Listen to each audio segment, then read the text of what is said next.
I'm here with Coach Chris DeSanto. Chris, thank you so much for your time. Really looking forward to hopping back on here, catching up a little bit. It's been a while. For the listeners at home, will you tell us just a little bit about your background, your motivation, and where you are currently?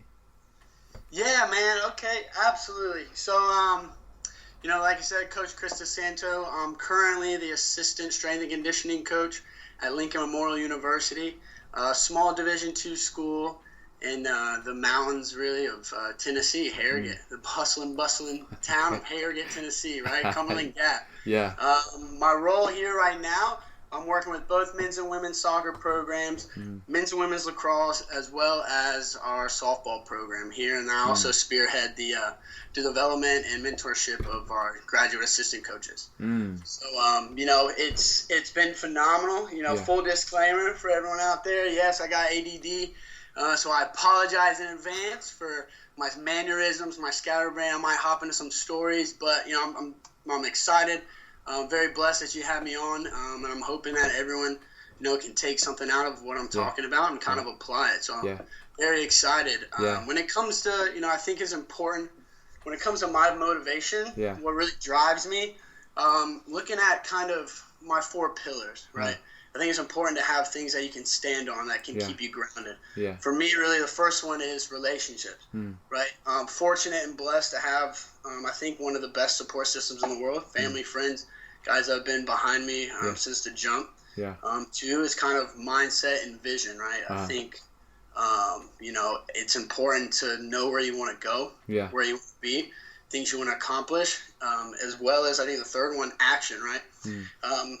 A vision, for me, a vision without action is merely a dream, and that quite possibly could be a Kevin Gates lyric, just saying. But the fourth and final one for me is failure. I think that's important for everybody. I think it's important to fail. I feel like, we ask our athletes to fail at things, right? Because that's how you get better. That's how you learn, like making mistakes. And I think that's important for everybody that, if I'm not failing, that means I'm not trying. That means I'm comfortable with where I'm at. I'm not afraid to fail. I'm not afraid to try new things. And I think that's really huge for, advancing in not only like professions, whatever it may be, but just life in general. Yeah. No, I like that. Okay.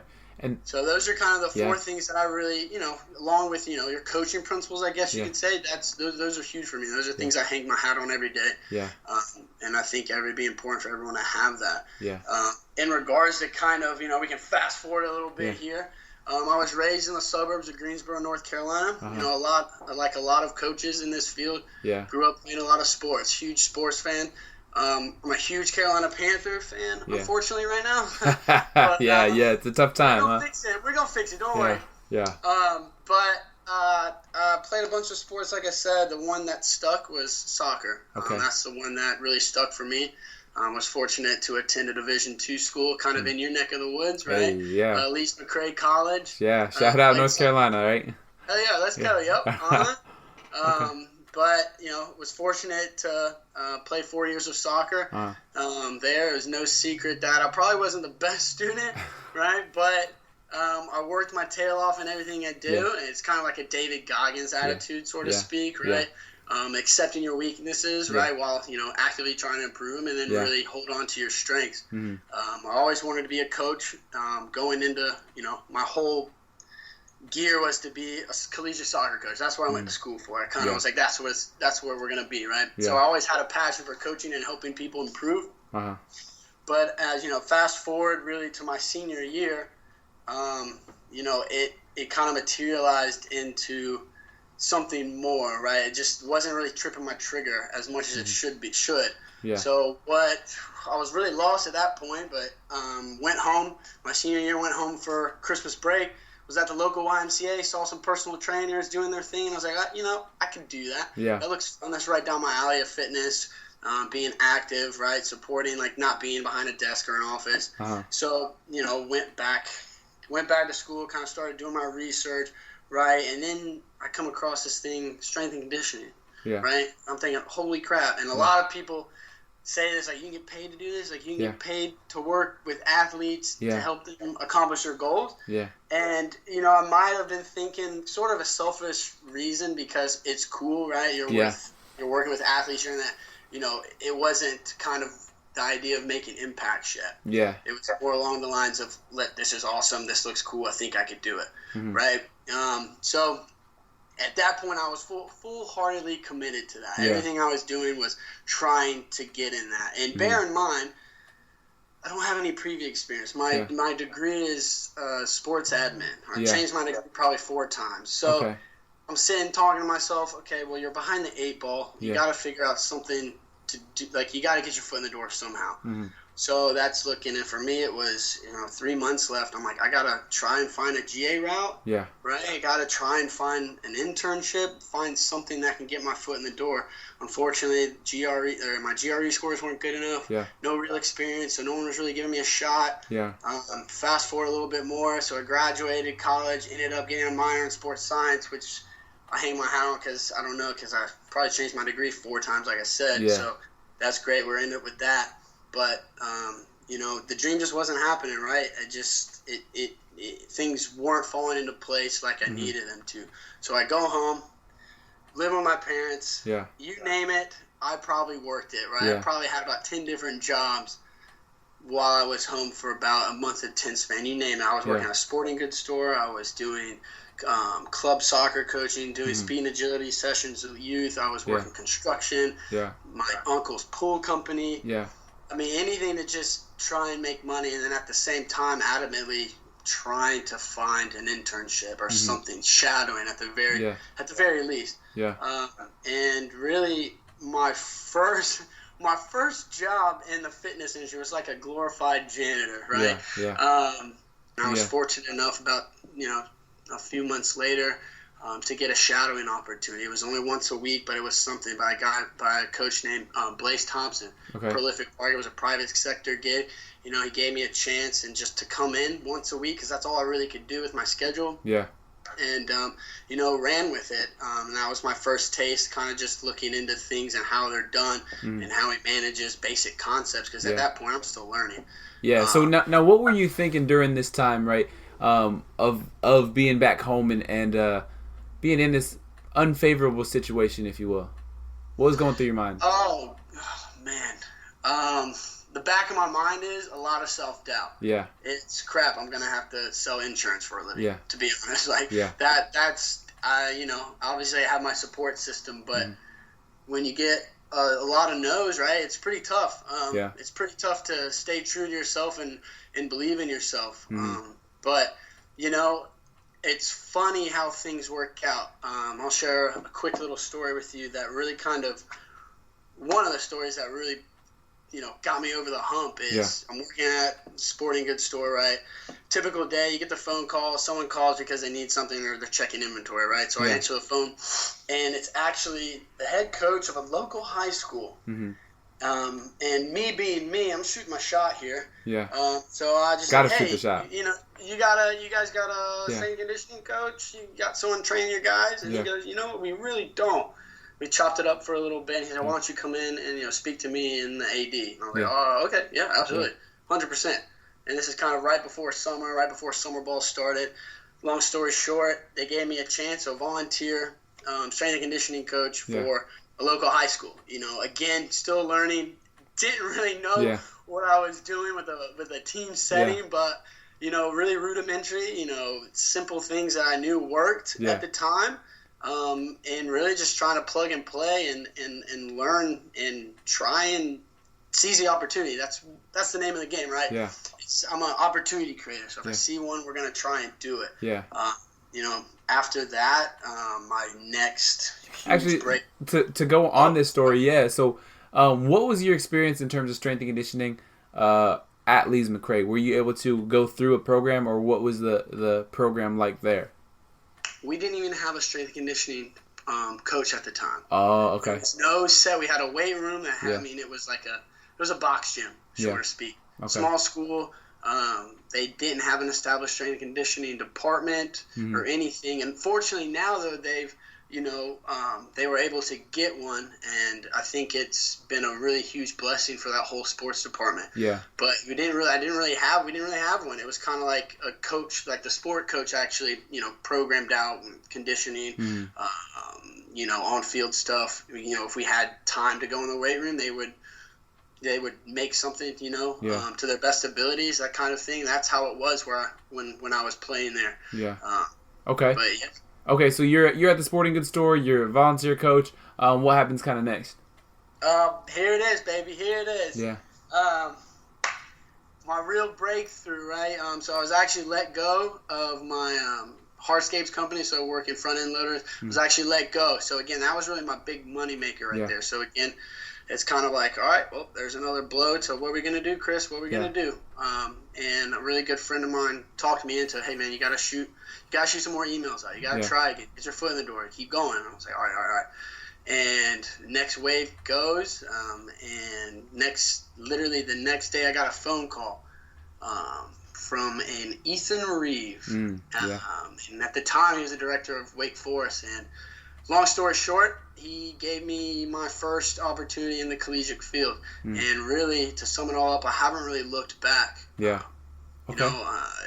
That turned into something amazing, and it really materialized into, appreciating the impacts that you can really make. And that's when I absolutely fell in love with what you have the potential to do every single day in, day out as a coach. Not even a strength and conditioning professional, but just as a coach. You come in contact with so many young people, and obviously I was pretty young back then. I was 23, I guess, relatively young. Yeah.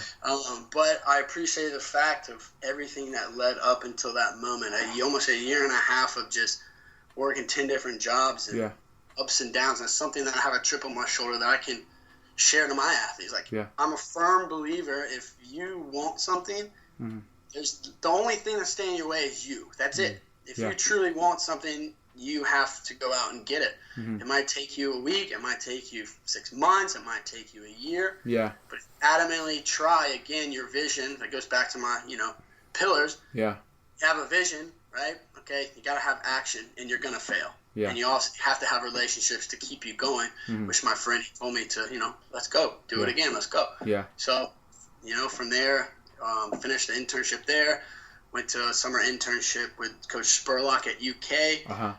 From there, was blessed with an opportunity, internship at Weber International with a nationally recognized mentorship process with a phenomenal person and coach, Stephen Rassel. I owe a lot to him, just like all my other mentors. And, from there, I'm here, and I'm fortunate, I'm blessed, and I'm excited for, everything else I can do in this field.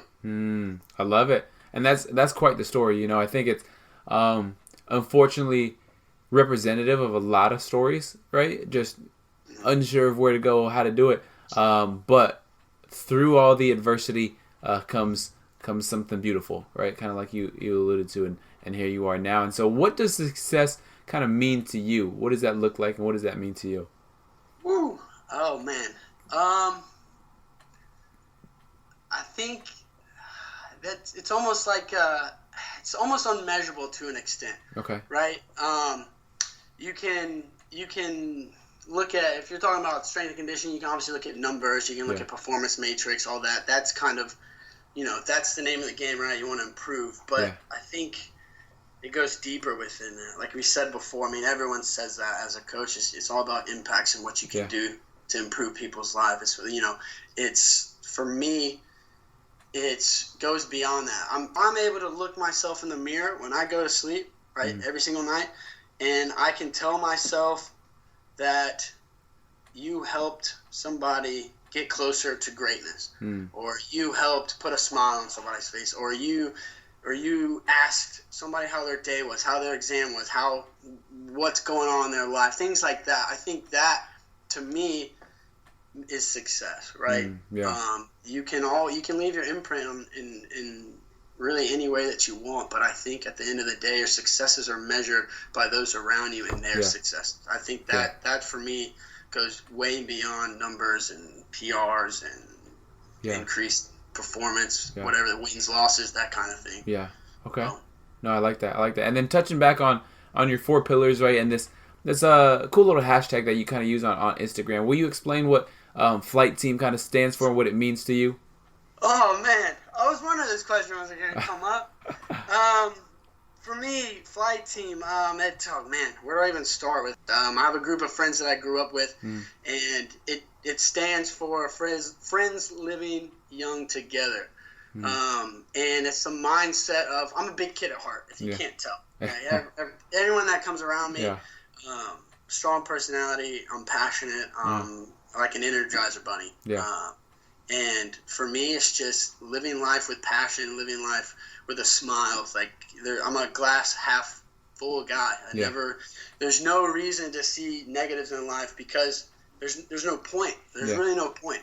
I think that to me is what that means is everyone around me, my team, my circle, people that believed in me, is, can we collectively be great? Can we collectively achieve success? And can we try and leave an imprint on the world that really needs positivity? I think that's what it means to me. It kind of materialized into this whole aspect and mindset of just, can we just live with passion and have a great time doing it? I think that's, like, just enjoy life. That's really what it is, man. Yeah. No, I love it. Okay.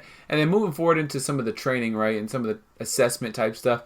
So let's start it out just like you normally would as a coach, right? Looking at some assessment type stuff. So what does your general assessment look like for some of your populations? Okay. Love it. I love the question, and I might catch some interesting looks with this one, but for me, when it comes to assessments and training, when we're first looking at assessments, I think assessments are great. I think they're necessary. But for me, at the end of the day, do they fit within our model and the particular goals for each team? So with that being said, right, we're looking at, the general time of the year. Does it fit logistical time as well? So I say that because up until recently, about a year, I was just doing assessments to say I was doing assessments. Right? I wasn't really taking the information and utilizing it or applying it, or it just didn't fit within the system or what our year kind of moved into. Right? Me and you and everyone knows strength and conditioning field, everything changes. You might have an annual plan or however you set up things, but if I had $1 for every time I had to steer away from my annual plan because of a rescheduled game, weather, coaching change, sport coach changing what they really want. Right? I'd be retired on a beach drinking a martini. Like we know that it changes. So I don't want to do a whole broad of assessments, and then I can't really retest them or they're not applicable to what we're doing at the end of the year.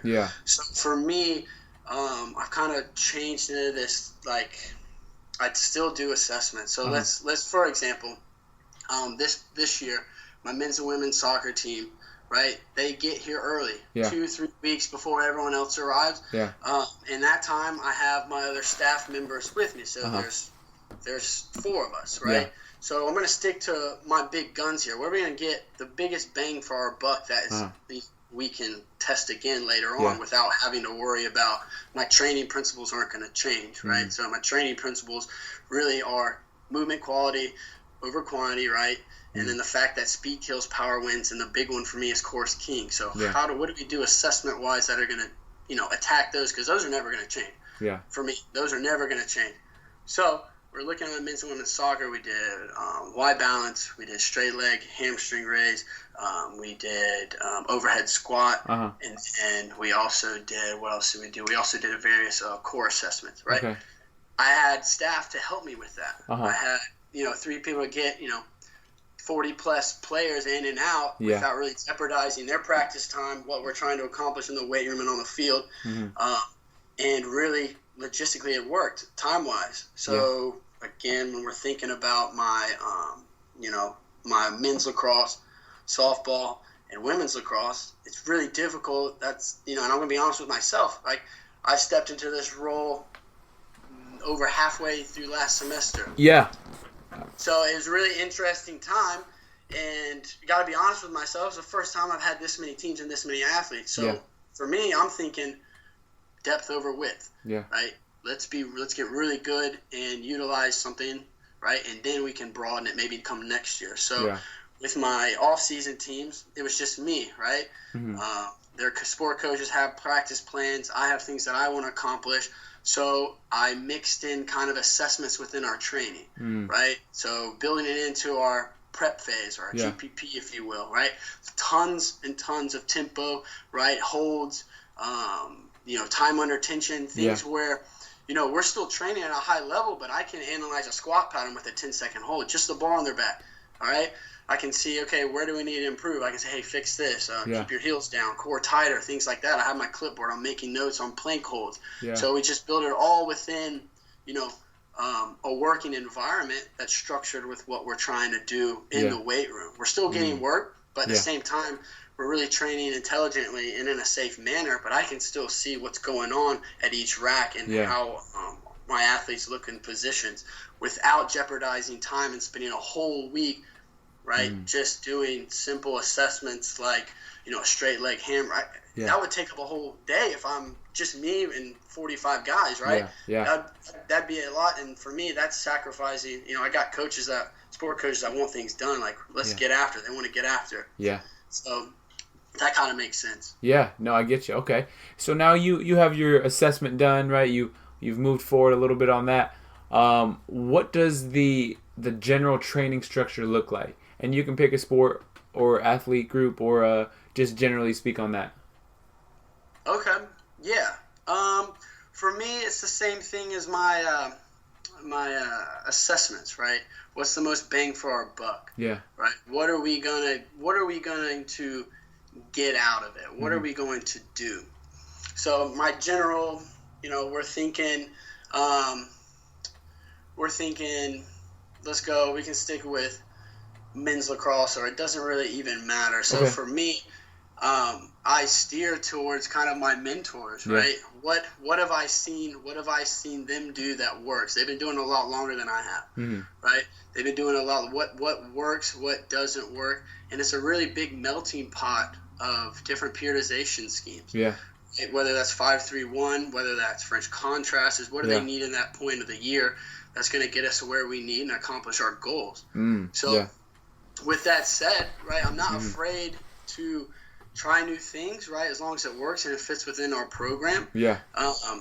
So from an overall programming standpoint, if you're just looking at X's and O's, we're always going to start with some type of, power development block, right? Then we're going to move into a big strength movement, whether that be, a squat pattern, a deadlift, a push, a pull, whatever the case may be. We'll move into our accessory work that's really going to complement those areas. Yeah. And then I love at the end to have kind of like a high needs area based off maybe individualization per player, but mainly we're really looking at what is the overall need for that sport, or what are we doing that day? What is our big lift that day?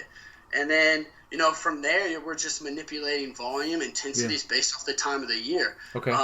And something that I'm kind of playing with right now is, obviously you have your warm-up, but I'm starting to play with kind of this primer, right? It follows our dynamic warm-up.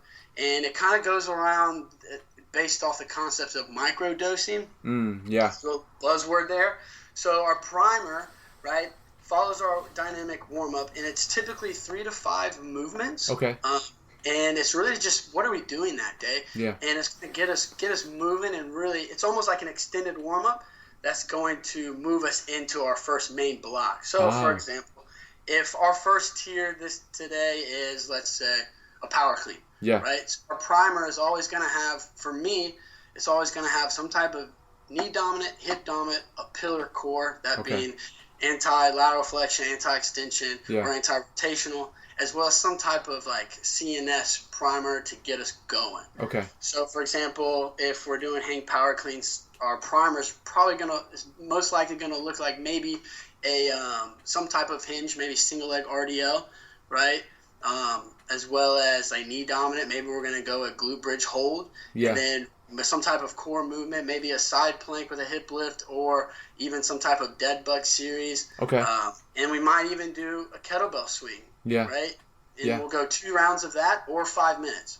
So whichever comes first. It's also a way to pick up tempo for the guys or girls. Like, let's go. You got 5 minutes or you got 2 rounds. Let's be great. Let's get after it. Yeah. And as soon as we're done with that, let's roll into the lift because I've already broken it down. And that's, and then from there, really just checking boxes. I think that's big, and it can go a long way. Are we checking all the boxes we need, not only that day, but throughout the week? Yeah. Right? our push? Do we have our pull? Do we have our squat pattern? Do we have our unilateral lower body pattern? Right? Do we have power blocks? And then after that, are we hitting our core, like our core movements in regards to, like I said before, anti-lateral flexion? Because again, going back to my coaching principles, core is king for me. And and then you're just looking at, are we moving through all planes, sagittal, transverse, frontal, that kind of thing throughout the week. Okay. No, I like that. I think it's a very integrated approach. I think it's very it covers pretty much all the things that you need. You know what I mean? It doesn't leave any gaps. So that's what I like there. And so with that, right? How do you, obviously working with a lot of field sports? How do you balance, the field-based work and the conditioning and that kind of stuff with some of the weight room modalities, and what does that kind of look like for you? Right. So again, we're really, for me, I don't want to say it. It really depends on the sport and obviously what they have going on that year. For me, I'm a huge advocate in the fact that no, athlete really has a true off season. I don't think that maybe Christmas break if they're not like a basketball or something like that. But I think I look at it as buckets. Right? Are we filling buckets? Obviously, you want to have a nice balance between, your field-based and your weight room modalities, right? I think that's important. But, right, I don't want to do any harm. Like, they're practicing. So, for example, I'll stay with men's lacrosse here. I'm just going to stay with them because they were my big off-season team along with women's lacrosse. But they practice every single day. They play games on the weekends, every other weekend, right? So the last thing I want to do is, overstimulate or overfill that bucket, right? So have you ever, when you were a kid in science class or whatever, did you ever do kind of like a fun experiment where you had a clear tube and you're supposed to put a bunch of rocks in it? And then take sand and you try and fill it up or the best you can, right? So that's why I think strength and conditioning, it's a puzzle piece, but I'm trying to fill the gaps, right? I want to fill the gaps without, interfering with their sport. That's what they came here to do. So with that said, if you're looking at like an early kind of off season for me, right, you're going to have your higher, volume, I guess you could say, in the weight room, like your GPP or grooving movement patterns. Our rep scheme might be a little higher, right? So when we're approaching our field-based work, it's almost the same concept. It's inversely related for me. Okay. So on our field, it's still a GPP like prep phase, right? But it's more geared towards landing mechanics, right?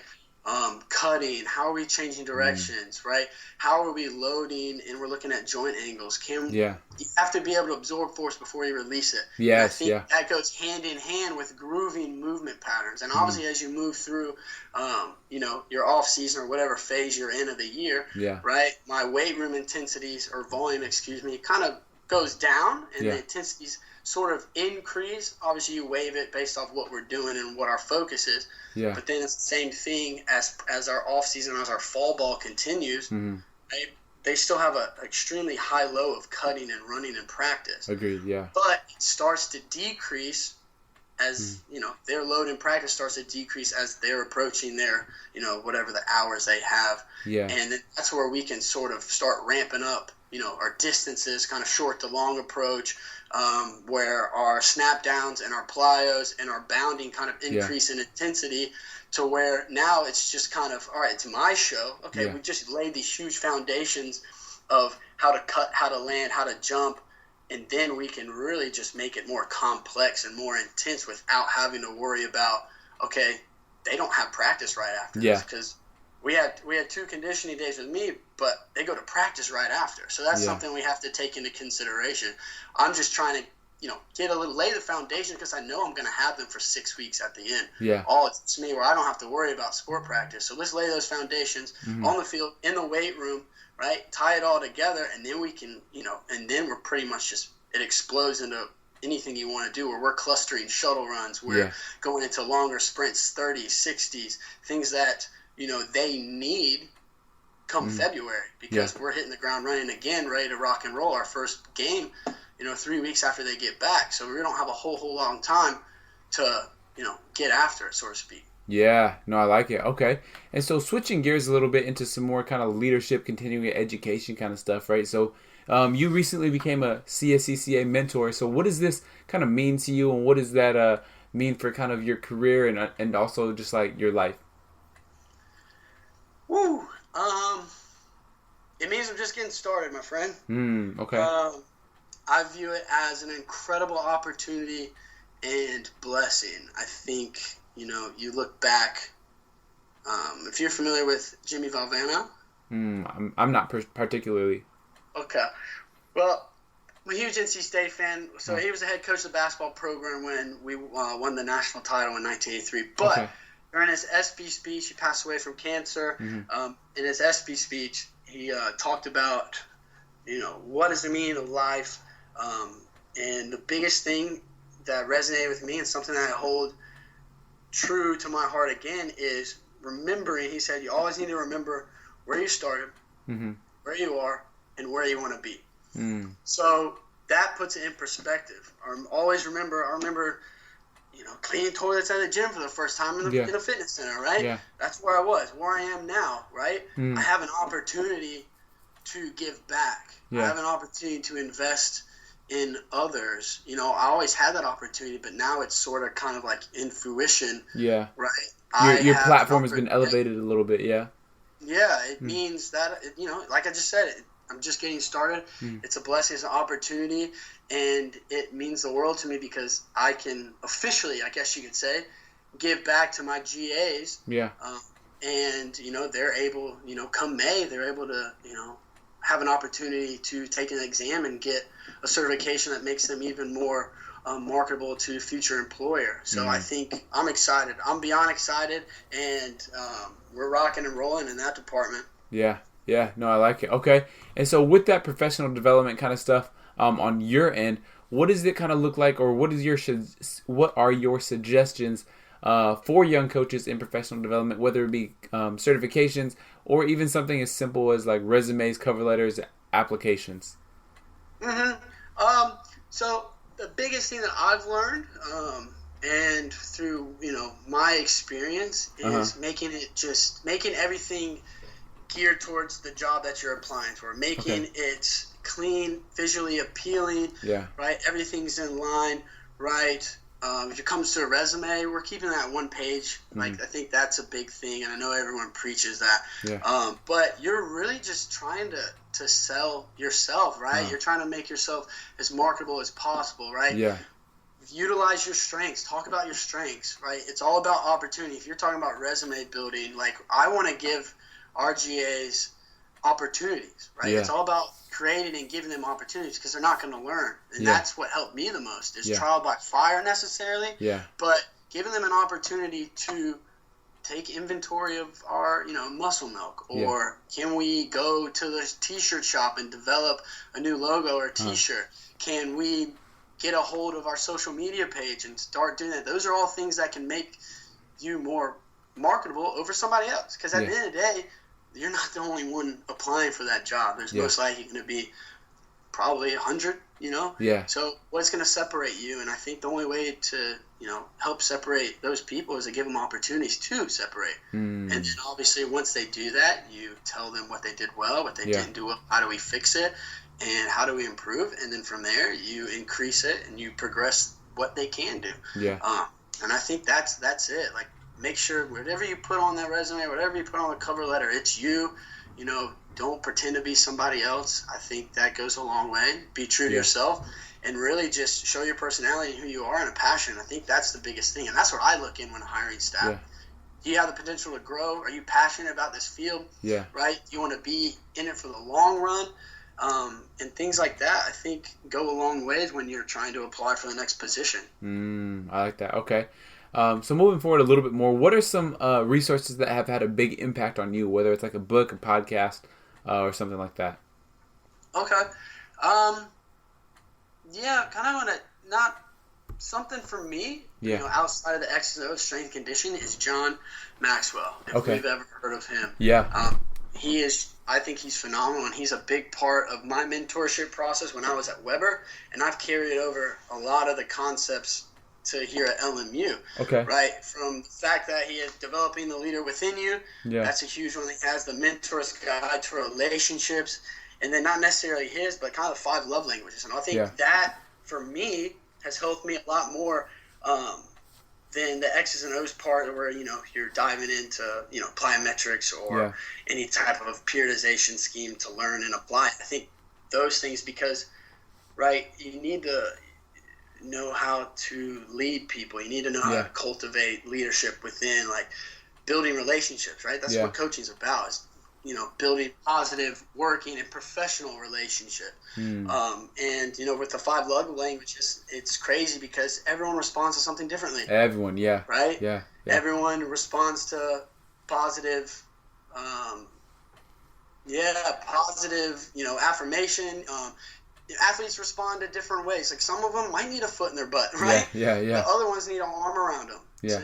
And trying to find that, it's a fun balance, and to me it's a challenge. And I think John Maxwell does a great job of laying those foundations and just being able to paint a great picture for that. Yeah. I think that's been big for me lately in the past year. Okay. No, I like it. That's big. And then moving into this kind of last segment here, right? Just some things about your personal development. If you have any, what are some quotes that you live by? Okay. Quotes that I live by, man. There's a few of them. Okay. But I think a couple big ones for me is love what you do, love where you do it, and love who you do it with. Yeah. I think that's huge. It just signifies kind of who I am as a person. And then obviously I already stated the one from Jimmy Valvano of, remember where you started, where you are, and where you want to be. And really the big one after that is, be great. I think we have a choice, to be great and to strive for greatness, and if, like I said before, if you want something, go get it. And that's something that I say to my athletes all the time is, let's be great. Let's come in and want to be better. Like, let's not try and be that person that again, you can think about attitude times effort, that kind of thing. Everyone talks about that, but I think at the end of the day, it's just trying to come in and be the best person that you can be, and that just kind of signifies the being great aspect. So I love it. Okay, so what is the best advice that you've ever been given? I think I said this already. I kind of dropped it in somewhere, but depth before width. Coach Rassel said that to me before I took this opportunity, because obviously I was trying to get advice. I was going to step into a bigger role, right? More teams. And he told me, he's like, Chris, you just got to think depth over width, right?